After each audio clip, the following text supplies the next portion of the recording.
খরা ও অনিয়মিত বৃষ্টিপাতে বিপর্যস্ত বিশ্বের একাধিক দেশ। স্পষ্ট হচ্ছে শক্তিশালী এল নিনোর প্রভাব।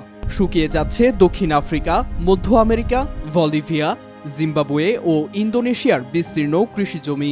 পানির সংকট, ফসলহীন ও জীবিকা হারিয়ে চরম দুর্ভোগে হাজারো মানুষ।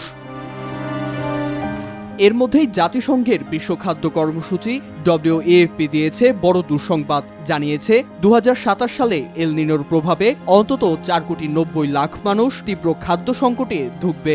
ওদের স্বপ্ন পূরণে পাশে থাকতে পেরে আমরা গর্বিত। সংখ্যাটি 27,40,00,000-এও ঠেকতে পারে, এমন তথ্য উঠে এসেছে 45 দেশে পরিচালিত তাদের জরিপে।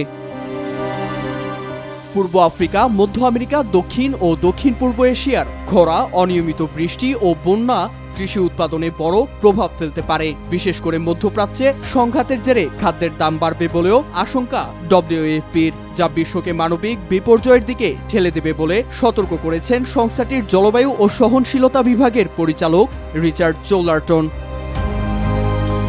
আসন্ন বিপর্যয় এড়াতে দেশগুলোর সরকার প্রধানদের নিয়মিত তথ্য সংগ্রহ ও খাদ্য নিরাপত্তা নিশ্চিতের তাগিদ দিয়েছে WFP।